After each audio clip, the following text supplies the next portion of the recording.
yeah. So you had a question? Yeah, you were talking about sort of like subliminal play and the meditative nature of it, and then you had this really cool feedback system with the chair. I was wondering, it seems like this would be a game that would be really well suited to some sort of like biofeedback. And did you ever think of any sort of alternative controls for it rather than just a joystick? No, I haven't really thought about it. I don't. There's something meaningful to moving your thumb. There's some historical meaning that's been applied just from like playing games previously where this action means something, right? Like when I play the game on the keyboard with the right and left arrows, I'm actually better on the keyboard because it's much more precise than this. But this doesn't. This feels there's something here. Maybe the game, because of how it rotates or whatever, kind of mimics that. But there's definitely something with this action that I really like, and it has some meaning somewhere for me. So I don't know. I mean, maybe. Like some kind of custom controller or something. Yeah, I mean, I would have to think of something. Like, if other people want to do that, go ahead. But You talk about accessibility, and maybe sometimes the conventional joystick is a bottleneck to something being accessible. yeah, I don't care though. Like, I don't. Well, but you said you wanted it to be accessible to everybody. Right. No, I didn't mean all gamers, but I mean, there's a certain. And I'm not talking about like I'm talking about physically capable people, right? Like I understand that if you don't have a thumb or whatever, then you can't play it, right? So that sucks. But no, I don't care. Like it's not a casual game, right? It's not just something that your grandmother who doesn't give a shit about games can play with some touchpad, right? That's not what it is. It's a game, and it should be accessible. If people can't pass the mental boundary of picking up a controller for whatever reason, then I don't really care. But the game, if they can pass that mental boundary, then I think the game should be able to communicate something meaningful to them. I guess I was thinking more like, remember like Stun Runner had this, like the tilts? Like it seems like there's experiments that could be done. Not necessarily that there was anything wrong with that. No, there's totally lots of stuff that could be done, but I think that's true for every game.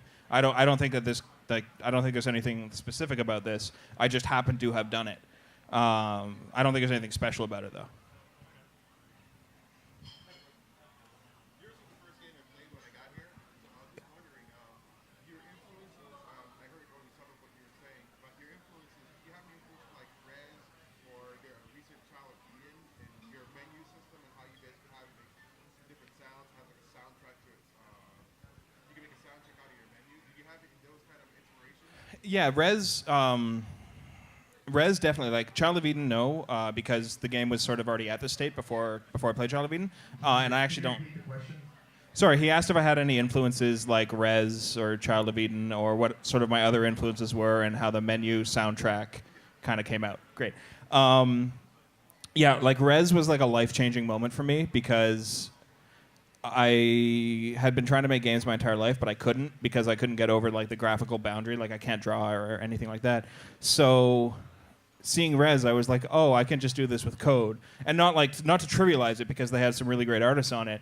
But I was like, oh, this is like an avenue that I can like go down and be like, I can do this, right? So yeah, Rez was like phenomenal for me. The sound, like the way that the menu is. I think that if something is interactive, it should be interactive. Like it shouldn't be like, oh, it's like interactive in like a small subset of interactivity. It should just fucking be interactive. The whole thing should be interactive all the time in every single way and constantly changing visual and output or visual and audio output. Like everything should be interactive always. So doing the menu, it just like I think the menu is amazing. I'm not gonna lie, I've never seen a menu as good as that in my entire life. But I don't think it's special. I think it's fucking terrible because I think that this should be like the bare minimum of what a menu should be. I think every game should be doing way more than this. And the fact that this is like good is actually pathetic because this should be a really bad menu. And this should be like the bare minimum of what constitutes a menu is what this is, I think. So I really hope that people actually put like interactivity considerations on the menu. Sure. First, your setup, the display that you use for packs and other things, do you have like an engineering background, or did you just learn that from just trial and error? Like, that was a pretty impressive display. So how did you come up with that? So the question was, how did I come up with the moving arcade cabinet and things like that, and if I had an engineering background? I dropped out of high school. I don't actually know anything. I just like, I don't know, I like buildings. I like making things and building things, so I was just like, oh, this is easy. I can do this, right? It was way harder than I thought. But no, I just kind of just fucked around and came up with it. Impressive, very impressive. Thanks. And the last question was regarding. Hang on, this one because I'm thinking about something else. I'll come back to you. Let somebody else ask questions. Is there any more questions? No one?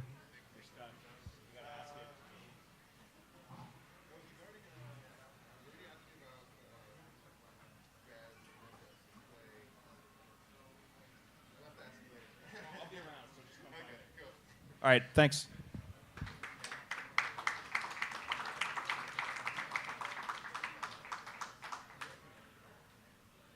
All right, everybody. Thanks for sticking around for our director's commentary series this afternoon at Fantastic Arcade.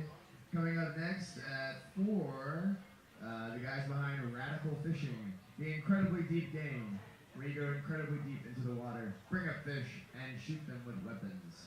Radical Fishing is a official game it's eligible for the Audience Award on your ballot, as are all of the 8 games here on our cabinets. Be sure to cast your vote, hand it to a volunteer, and we'll let democracy do its thing.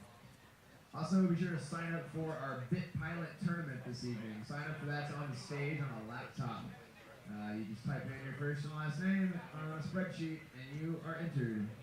Easy peasy. Again, that's the Bit Pilot tournament this evening, taking place between 6 and 9. Excuse me, 6 and 8:30. Hope you're having a good day here at the Fantastic Arcade. Tell all your friends.